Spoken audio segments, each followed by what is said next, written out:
Yeah. What's good? What's good, y'all? I go by Digital Crates, man. I'm representing for hip hop since 1987. And today we are live in the mix with Ronnie Riggles, straight from Yo, Philadelphia, man. yo, Brand new album, The Cost of Living, online today. Y'all need to Nay, go stream that. Actually, don't stream it. Go buy it. Go fire. buy it. Go to iTunes and drop that whatever, $7.99, $8.99. I know y'all got it. I know y'all got $8 on you. You know what I mean? Go cop that John from Ronnie. If you ain't got it, then go stream it. You know what I mean? Um, Either way. the music is so good. I'm really happy to have you on here, man. You've been grinding so hard the last couple of years. Thank you, man. You deserve all the success in the world, no doubt about it. Um, you've done a lot the last couple of years. This is like your second album. A bunch of music, bunch of singles, performances, um, videos. You know what I mean? Building kind of a movement around Philly that we'll talk about.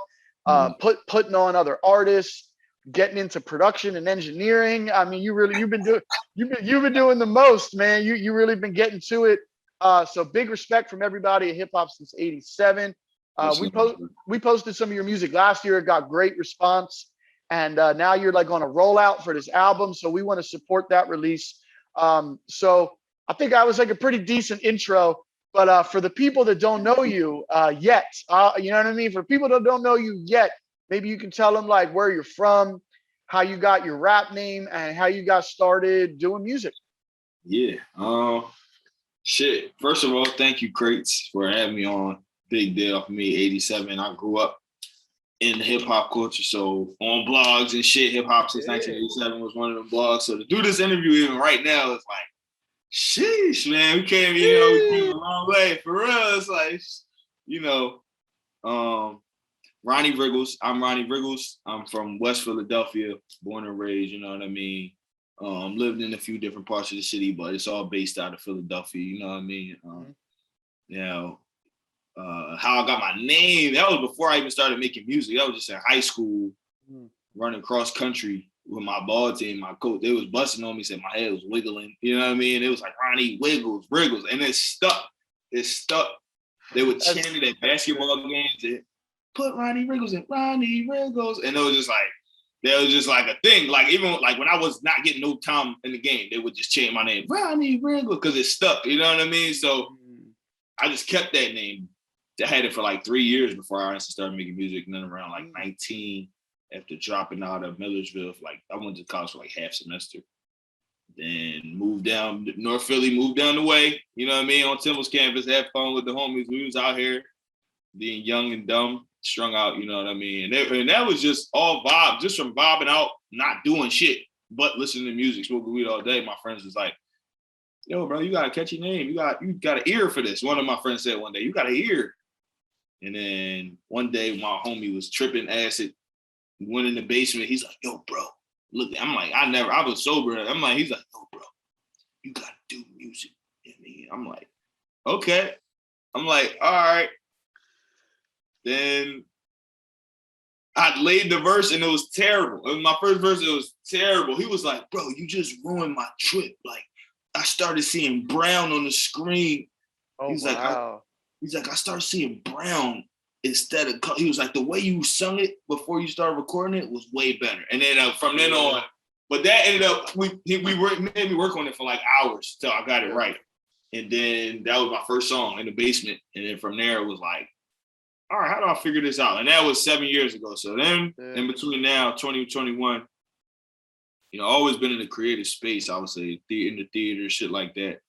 So probably for more so a decade, at least being a creative. I come from a creative family, like, you know what I mean? So that just stuck, bro. It just stuck. So 2014, I started making music, and it was a long run since then. I dropped a little mixtape EP in 2015, and that got me a couple shows. I opened for Currency in 2016, collab with Converse in 2016, which now known as Snipes, but used to be Kicks USA. We had an event with them back in 2016. So this was like, we started off the bat good, because I didn't really drop music my first year making music. I was just working on becoming like, am I good? Like getting good, you know what I mean? Before I would drop anything. Yeah.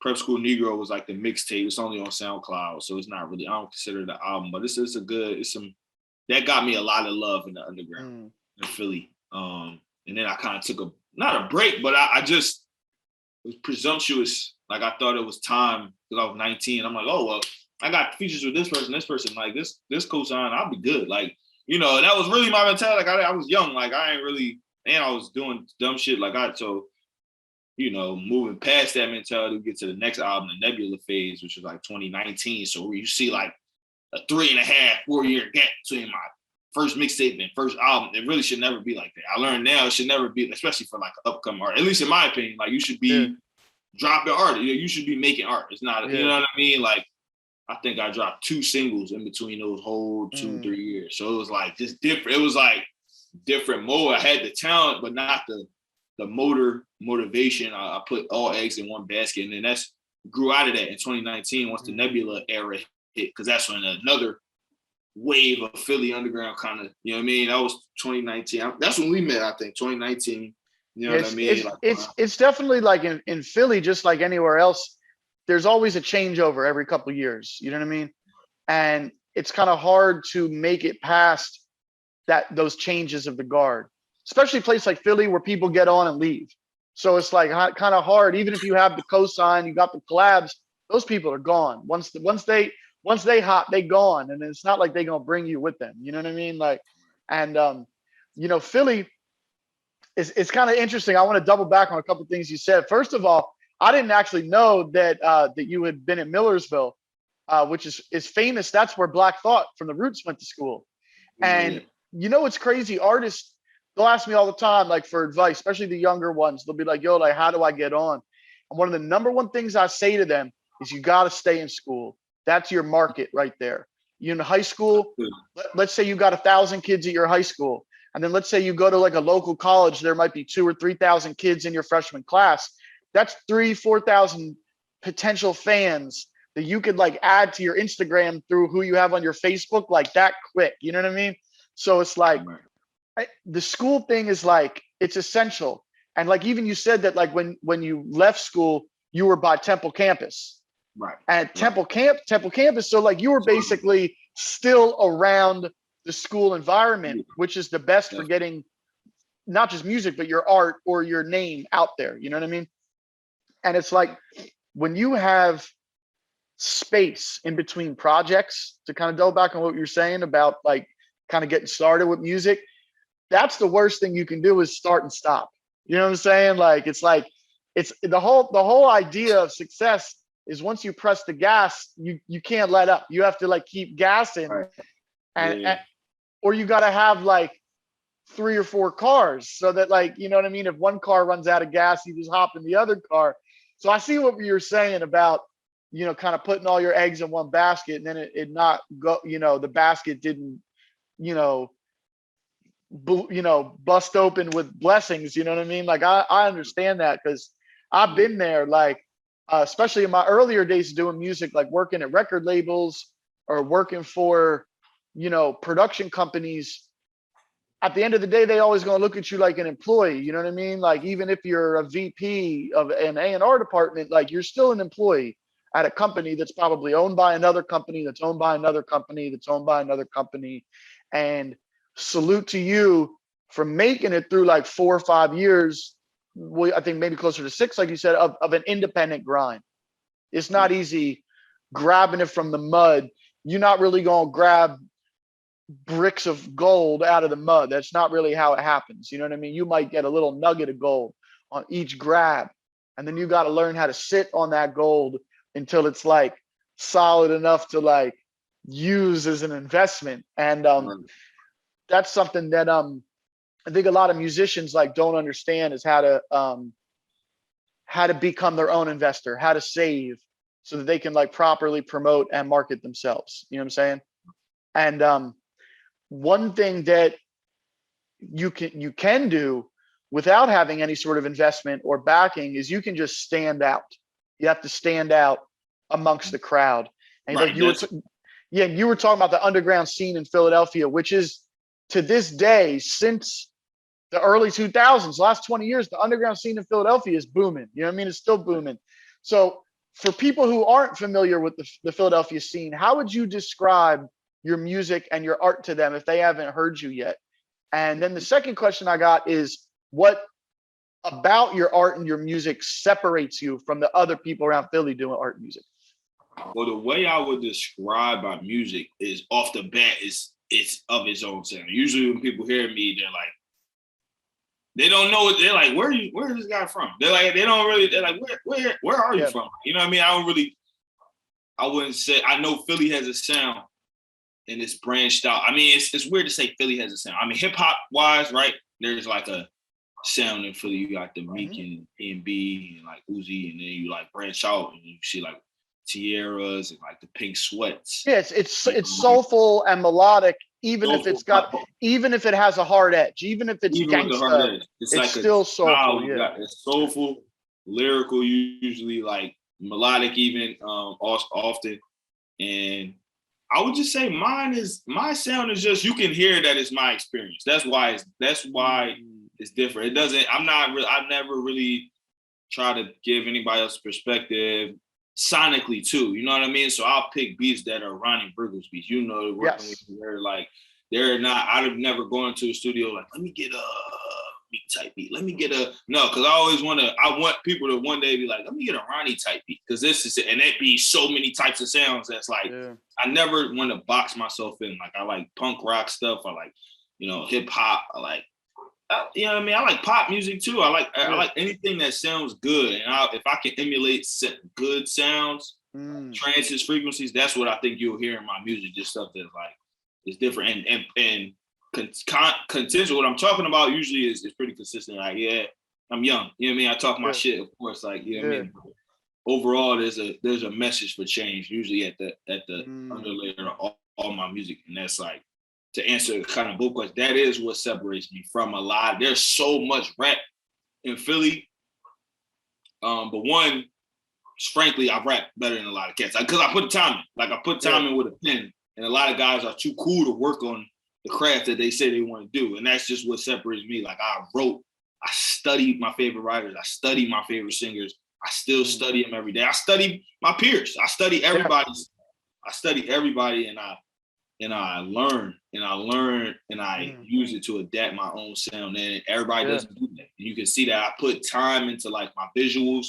My visuals usually have a cinematic edge. It's not really just me and the gang rapping on the corner, like, you know what I mean? And that's nothing against that, but it's a lot of that. That's all. That's the reason my stuff stands out. People usually see my stuff and say, wow, this is different. You know what I mean? That's just off the bat to kind of answer both questions. My sound is a sound that can't be bought. It's a sound of its own. I feel like we make new genres every time we step in. Yeah. And you know what's funny is a lot of people I interview, I don't know personally or haven't worked with them on music. So this is kind of a special interview because I know you and we've worked on a lot of music. And so like one thing I could add to what you just said that I think makes your music stand out is a lot of what you do in the studio is actual co-production and arranging. Like you don't just grab a type beat off YouTube and just rap. Like you're really part of putting together a musical experience.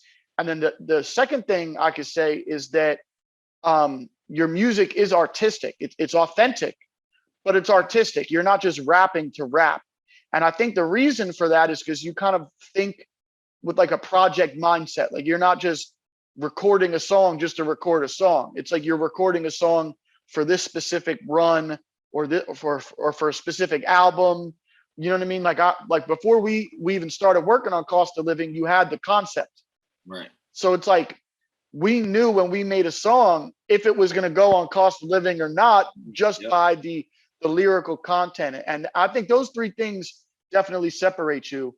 Not only that, but just like you said, being a student of the game, taking almost every daily experience to learn is one of the most important things you can do in this game. A lot of people, especially young people, it's no offense because I've been there too, but a lot of young people just think they know everything. Right. And I'm learning as a producer and as, doing media, I've learned to kind of be able to like guide somebody from a distance. Like I think the best way to learn is from experience, not from somebody telling you how to do it. You know what I mean? Yeah. And it's better to like see we've been through this this past year. We've had some wins and losses, but like we've like learned how to like keep everything in perspective. You know what I mean? And you know, Philly is such like a even the bigger name people, like you mentioned Meek or Little Uzi, even the bigger name people, they've had their ups and downs as well. You know what I mean? And they've had their hurdles.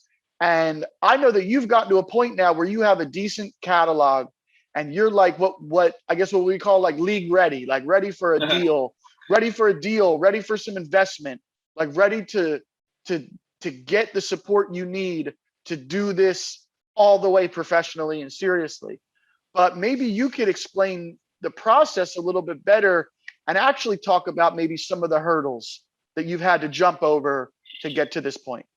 Yeah, man. Like you said, it's so many ups and downs, man. From like my very, very first release party in 2015. I thought it was 100 people came. I was like, this is my first one. This is great. I was like, this is going to be easy. Like, got a sponsorship like the next month. I'm like, this is fine. Then I threw my first big show with the Encourage show. My team was like a part of that. Team Morale at the time. That was the first big L. It was like, oh, this is hard. Like navigating a big crowd that doesn't know me. They don't care. This is hard. Like, you know what I mean? Like starting from there, like, okay. That made me really take such a step back, navigating just different relationships within the industry with your peers. So you respect, and sometimes it just is what it is. Not, you got to take everything with a grain of salt because this industry, everybody has to protect. You got to preserve peace, I guess, what it is. You know what I mean? And no, like one good example I can give is like there was an artist I was working with a couple years ago, and we were like selling out Voltage. People was screaming along with the lyrics, like stage diving, like all that. And then we get to the big shows at the Fillmore, like opening up for the celebs, and it was like, boo, get off the stage. You know what I mean? So I feel you. Tough, man. It's a tough game from going out. You know what I mean? Having engineers, chalk projects, you fall through, features fall through, fall out of touch with people. Everything. Going to different cities, get back, they act weird. You know what I mean? When you get back, delinquent cats, a whole just like you got, like you said, you really have to experience it. And now that I'm in a leadership position, because I started a creative community, kind of combat what we talking about, all that nasty stuff about the industry. I really don't like it. You know that from talking to me. I really feel like the industry needs to change. It can change. It just starts with people getting that first cornerstone of capital for yourself, so you can be your own label. You know what I mean? Sorry, excuse me, I got the halls trying to keep the voice sturdy for the release Friday. But I'm saying all that to say, like, trials and tribulations, man. I don't want to harp on the negative moments, especially today because it's drop day. Yeah, it's a big day. But maybe another like way to gain perspective is like think about like I feel like there's two types of music fans, right? You got the one type of fan that will go to a Hip Hop Since '87, that will go to these indie shows of Voltage. Like there's people that will like actively seek good new music, even if it's local. And then you have, on the other hand, you have people that just listen to the radio and just know what the media and the bigger markets are feeding them. You know what I mean? I'm from an era where people, would quote the greats. Like you want to quote a rap song, you're quoting the goats. You know what I mean? I'm like, I was at this function a couple nights ago, and the rap quote of the night was from a Moneybagg Yo song. And it's like, it's no shade to Moneybagg Yo. I like his music, but it's like, that's what's being forced to people right now. Like if you turn on the radio, you might hear Moneybagg Yo 3 times in an hour on 3 different stations, but you're not going to hear Ronnie Riggles at all. You know what I mean? And you're right. The business has to change to close that gap between the casual music fan and the hardcore fan of music. Like we have to figure out a way to close that gap. Social media helps, but social media does help. But it's like once you get on those bigger stages out of town, nobody knows you. You get in those festivals with 3,000 people in the audience. Right. What are you gonna? What are you? Yeah. What are you gonna do at a festival to stand out? So that people will take their phone and follow you. You know what I mean? And it's like, I talk with a lot of people about having an original voice. Like it helps. so that nobody really sounds like you and you don't sound like anybody else, not necessarily stylistically, but just the tone of your voice being unique. And that's definitely something that I think you have. And you also have um, a system of like kind of layering your vocals, like kind of adding harmony and a little bit of melody to the rap. So kind of my question for you, now that we've kind of like established what your music is about, maybe you could just say how long it took, like how many years, how many studio sessions, like how do you quantize how long it took you to like find your voice, find your style? Like that's a great question, Chris. And it's hard to quantify it because it's like every day I feel like I'm getting better. Every beat Yeah. pack I get, it's Yeah. like, oh, let me try this out. It's all trial and error.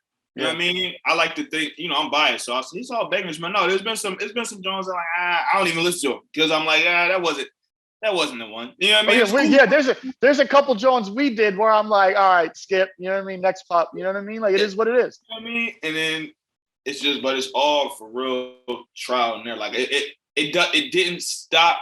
It doesn't stop. I would say I know around drop a bag, drive around last night, like in the midst of this album, the most recent work. You know what I mean? So it's like the most recent work is when I got, because this time a year ago, I would have told you it was then. I would have told you I'm here, man. I got so good at songwriting. I've done performed at so many open mics and this and that, and I wrote so many. But now, where I'm at now, penmanship wise, 50 times over where I was a year ago. Yeah. So like with that, I feel like that growth can be exponential if you work at it. You know what I mean? Because if you don't box yourself in, I'm always going to try different voices. And like working with a engineer or producer who doesn't box you in, it's free. It's a safe space because you can try things out. So that's I'm at that point in my career musically where I'm learning that you gotta develop additional skills. It's like I always felt that like my music would be best this way.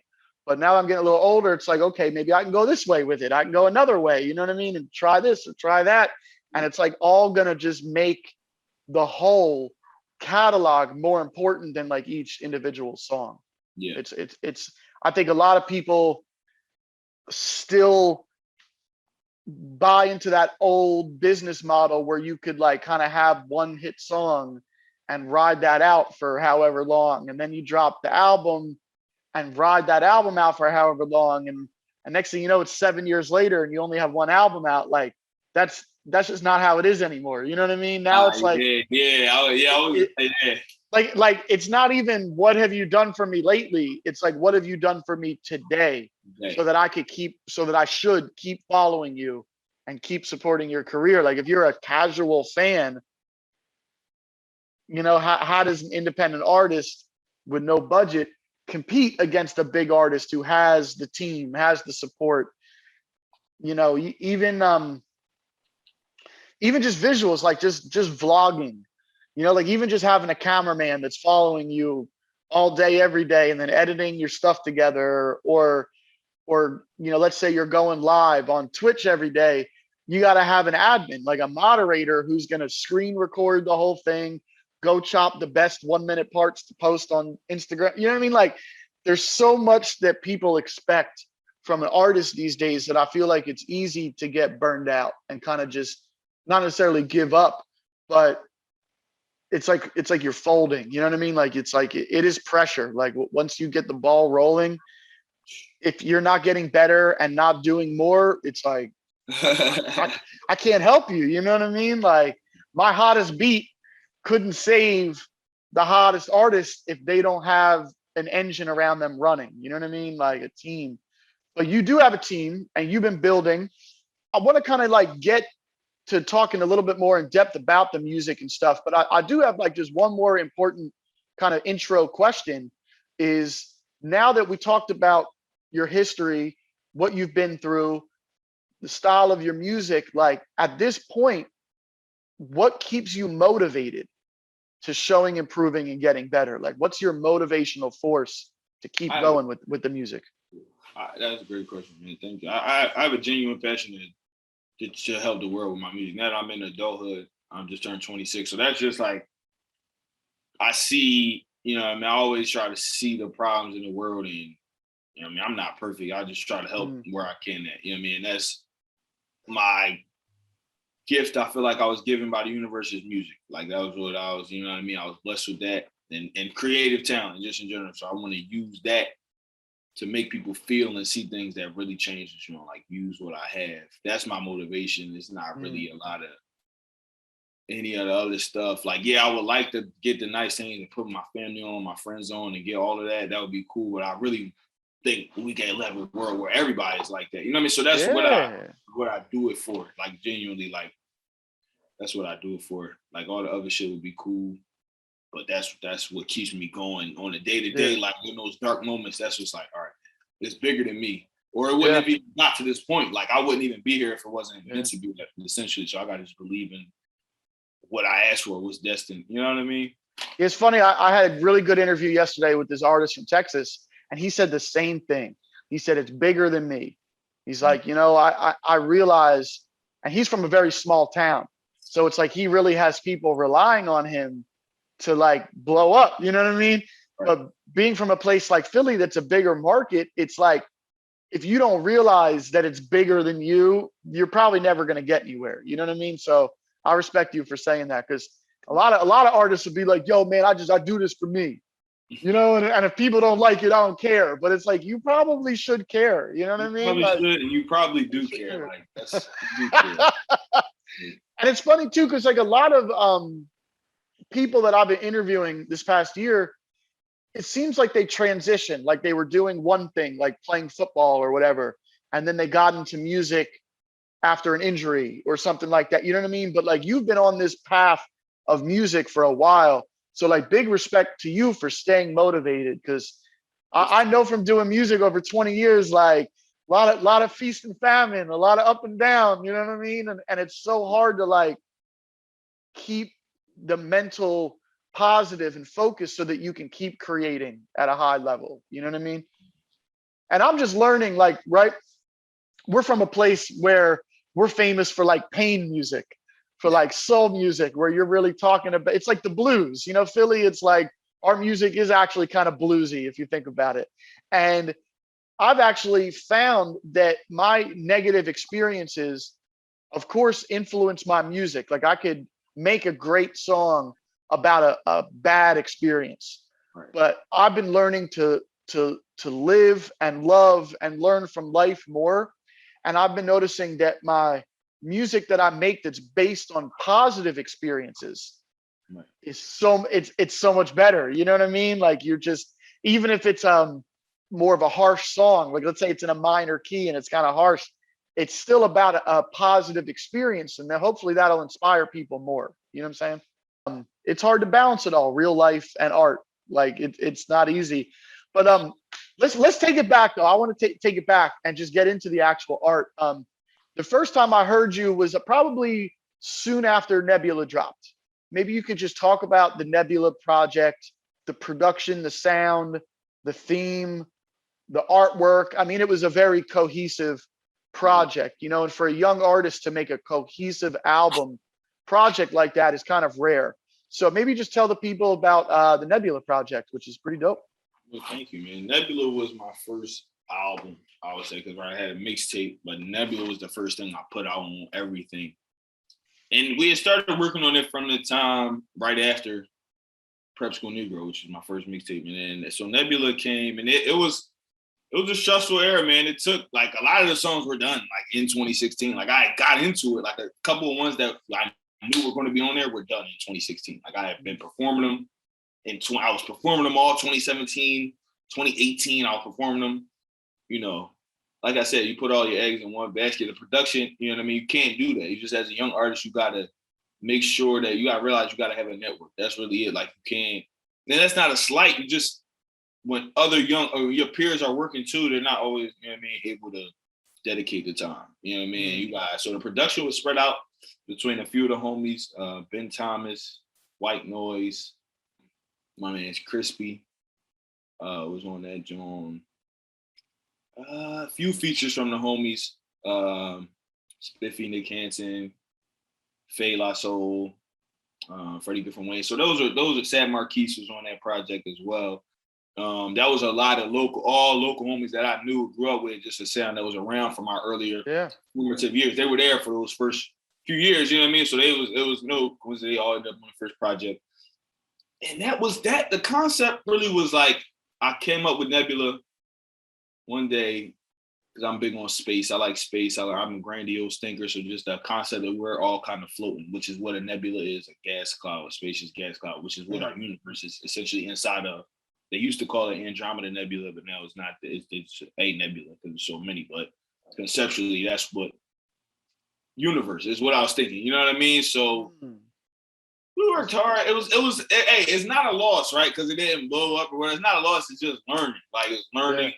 That was for me, it was high quality art. And it did make a wave when it dropped. Like in real life, I've never been like, maybe I probably had never been like the biggest internet numbers guy. Like a few of my songs went up in streams and like, but I've always had real life, like people have always shown up for me in real life, like release parties and shit. And like, I think Nebula released, it was like a time-lapse video, how many people came. It was just a great era. Cause it was like, I found motivation again after being like, all right, I got the album was done. It was like, all right, man, well, I'm just gonna put myself out there. And that was the era when I was doing open mics, any open mic I could find, which was, I learned in hindsight wasn't the move, but you know what I mean? No, I mean, that is a good move because those people that hang out at open mics are typically those hardcore fans that are looking for something new. So it's like, even if you could convert one or two of those people at an open mic into a follower or a fan, it's like, it's worth it, you know? And that's kind of what Nebula did for me. It literally tripled I think I had like 800 followers on Instagram before I dropped Nebula. And it like tripled to like 2,000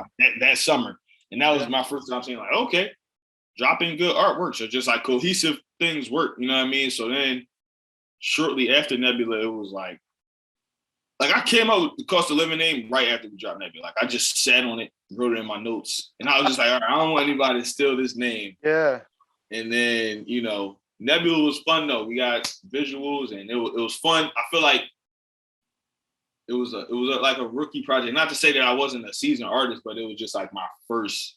At the time, I'm thinking like this is cohesive project. Yeah. Yeah. At the time, I'm thinking this is my greatest work ever. But you grow, you know what I mean? You get mature. You know, I recently went back and listened to it, like around the time that we cooked up here in Florida, and there's definitely like a few tracks on there that like more than anything just sound a little dated, like production wise, but like 70-80% of that project stands up. Like it could come, like they could have been new right now.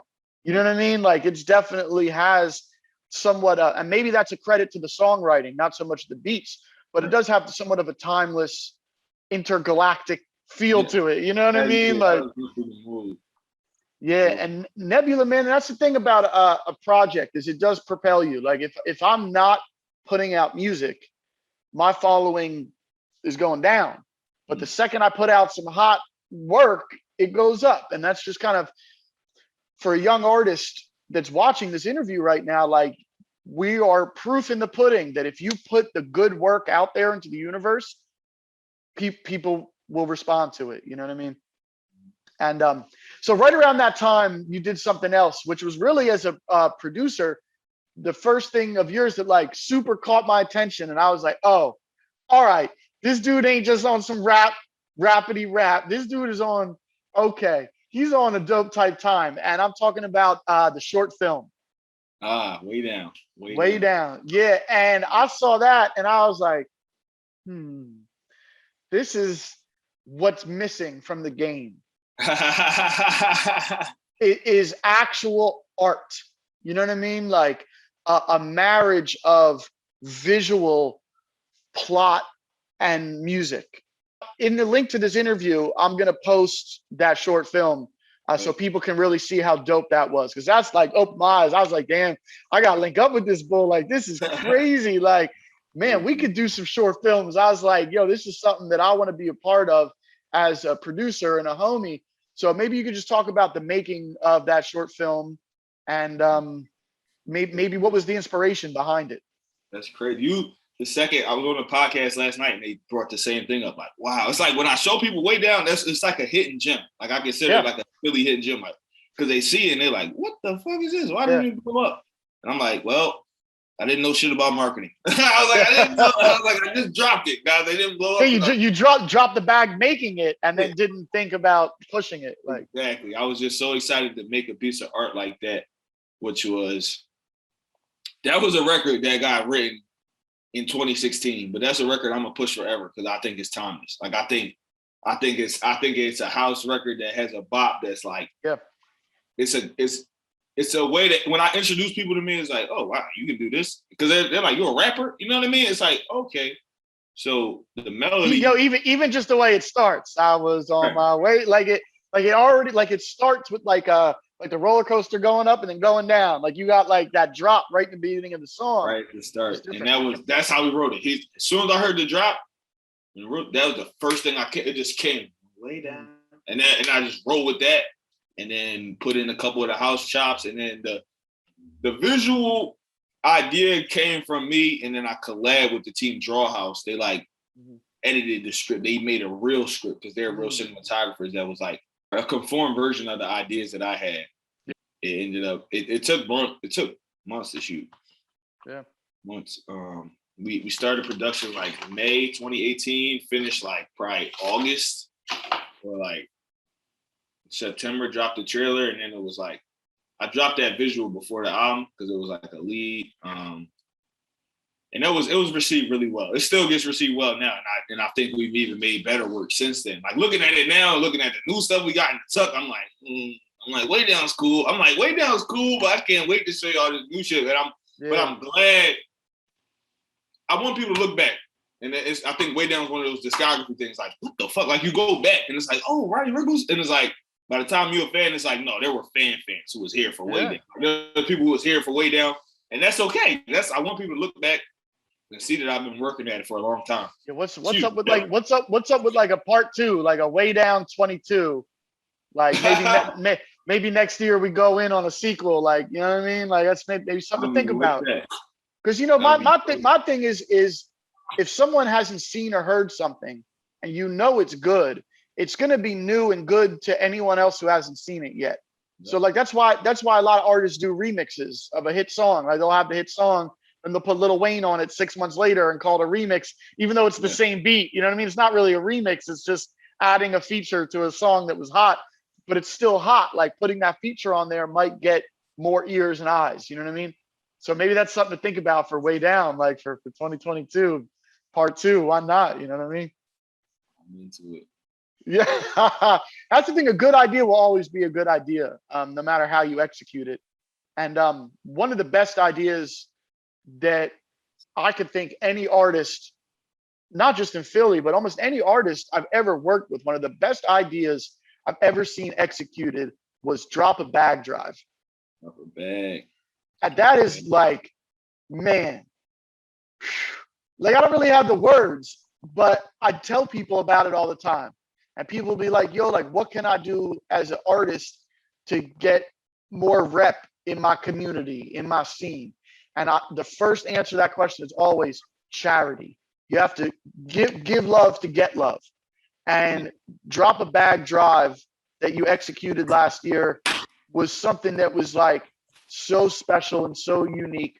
For the people that don't know about it, you dropped a song or a visual or a remix or a freestyle. Like you dropped a piece of content every day for an entire month, backed by daily performances. Like you were going to different locations and performing these songs every day.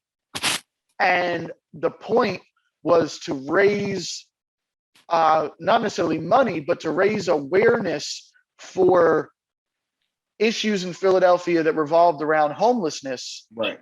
And how to use the community to inspire change by, like I said, not necessarily raising money, but by getting together products, getting together hygiene products and different goods to give out to the homeless around Philly.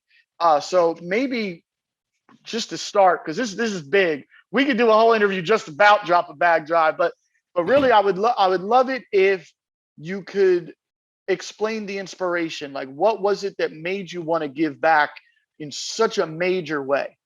Well, yeah, I came up with the concept, drop a bag drop, but the concept of what we did, I can't even take credit for. It was one of my good friends.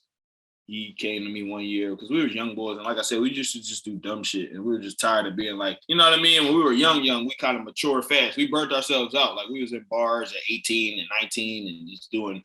So by the time we got 22, 23, we was like, man, you know, and it was just like, hey, let's pull our bread together and do something meaningful. And we started doing care packages in like 2017, giving them to the homeless. So then this year with the whole quarantine, or not this year, last year, 2020, they put me in a depressive state. There was a lot of personal stuff going on. So I was just like, man, I need to do something. I need to do something. There was like a whole month where I didn't hear from you. And I was like, Yeah. yo, like but I think we were all going through it last year. Yeah, it was a rough time, like mentally, you know what I mean? I had to snap out of it and just like, all right, what can I do? What can I do? Turn to the music. All right, well, let's make this meaningful. You know what I mean? Oh, well, we do this in the wintertime already. We give out care packages. Let's ask people to help us get bread together for care packages. Donate us items. We'll give them out. And now the fact that I worked a year later at an outreach program with the homeless, it all kind of comes full circle. So I have somebody to collab with moving forward for future drop and bag jobs. You know what I mean? And like you said, I perform at a different location around the city every day, 30 days. We dropped a song. Crazy, you did like a good, probably 20. About half of them. A good amount of those beats. And there was a teams of producers. We all artists who helped me, contributed verses and all that stuff. And it was a community effort for a community project. And moving forward, we're going to keep that going. We want to keep the momentum going. My life goal in the next year or two is get a drop bag foundation going. So really starting. Yeah, I mean, if you notice, every artist that reaches some sort of echelon of celebrity or whatever you want to call it, fame, they usually have a cause. Yeah. Something that tethers them to reality. You know what I mean? And this cause of community awareness and giving back to the homeless, I mean, this is special. And this is something that I hope you take through the rest of your life. You know what I mean? This is something that really is special. It's so different. The fact that you're giving back to people who really need it, I mean, that's commendable. But let's dive into it. Let's dive into some of the music.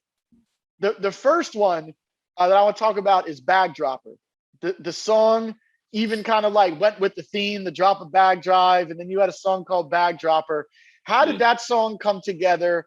How did that collab come together with Will? I mean, that's just a crazy song. Will lived in LA, and we just had a bunch of mutuals, and I just saw this group. I said, AP are playing. These kids are good. I was like, these kids are good. Yeah. I was like, damn, bro. And I really just hit him up. And he already knew who you were. So yeah, of course. He was like, you just be working with Craze? I was like, Craze. I was like, yeah. That's my man. Like, that's crazy. I was like, he was like, oh, of course. He was like, I would love to get on a beat. And I'm like, you know, you cooked it up, sent him a few of your Jones. He picked that one. He laid that, and I was just like, man, that's a perfect cook. Yeah, I love that song. Love that song. I just dropped a little 16 over it and brought the hook back, and that was a good, because I think that record was done a few months before Drop a Bag Drop, but it ended up going so perfectly and it ended up hitting. Like, people really like that song. People really like that song because it's a good joint, and that was like the lead. And all month we was dropping hits, man. All months they're all out on all streaming platforms. Let's keep getting into it. I want to talk about Ultra Instinct. Is kind of one of my faves from that run. Yeah. And also I want to talk about just real quick that cover. Like, you had like the text, and then you were kind of sitting in the middle of the text on the stump, and it's like right away. That was maybe the second or third day into the Drop a Bag Drop, where you developed, and probably it wasn't quick, I'm sure it took y'all some time, but it's like you developed an aesthetic that kind of set the pace for the whole month. And this is where, as a producer, I started seeing your team come together. You know, you had art direction, you had photography. Before we even get deeper into the music, like, maybe let's talk about how that came together. How did that aesthetic, how did the relationship flourish between the art direction and the music? So we had a team on the project. Jordan Plain, who did the Nebula rollout, worked that with me. So we did that very closely together. Made the cover art. You know what I mean? Helped me. We were close. We both West Philadelphia. We lived around the corner. We was hanging out every day last summer. So he was right in proximity. And he's somebody I always go to a creative direction. He's one of the greatest artists I know, you know what I mean? So he was like, at first it was like, man, this is a big project. We won't need a big team, like 5 people, man. He was like, honestly, bro, I don't want to direct that many people. Let me just hit up somebody, see if I know. He hit up Bougie Mustard. He was like, honestly, bro, this is all I need to work with. And the pace that those two work at, they work with the intensity of 5 people. So it's like, you really don't have 10 people. You don't really, I let them handle that creative direction. I showed up to shoots when I needed to, and they worked it out. I mean, they kind of helped me form an aesthetic just based off natural like chemistry and creativity. And that was the Drop a Bag team right there. It was me, Booge, and Jordan.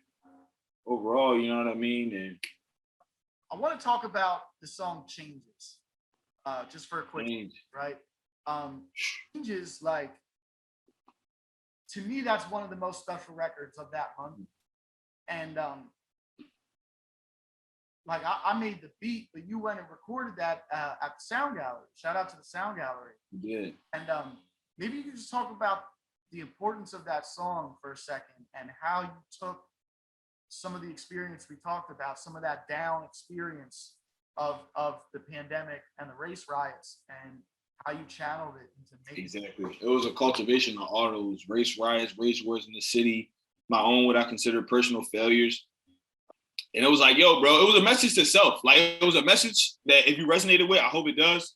Because I was really talking to myself, like, yo, young nigga, if you really want to make a change, if you really want to do this thing that you say you gotta do, you gotta work just so relentlessly that more than you think you're working now, you're obviously not working hard enough for you had the things you want. That's how I just had to, like, I've spent so much time being negative about it. Like, well, why they not fucking with me? Why they sleeping on me? Like, honestly, none of it matters. Like, you gotta really work if you want to make change. Like, you gotta really work. And that means changing your life, career, the world, you know what I mean? Everything. You gotta really work if you really want to see progression. And, you know what I mean? That's something I'm still working on, still getting disciplined every day, but we're doing better, you know what I mean? So just that song is just really important, really special. I'm gonna when I post this, I'm gonna attach that song as well. I didn't even know that was one of your favorite records. I like that record a lot, man. Yeah, because to me, it's like one of the most Philly records that you have. The horns, like, it's kind of like, it is hard, but it's melodic, it's soulful. And a lot of people in Philly love to, like, give advice, even if they're not an expert in the topic. And you said that it was almost like you were giving advice to yourself. I was, yeah. Is like super potent mentally, because, like, I suffer from this too. Like, I'll consult with artists and advise them on their careers, but then I don't necessarily take the advice that I'm giving, even though I know it's good advice. Sometimes I'll be talking, like, we'll talk, and I'll be like, damn, like, whoa, I should do that. Like, I'm telling you something, but I'm like, damn, I should be doing that too. You know what I mean?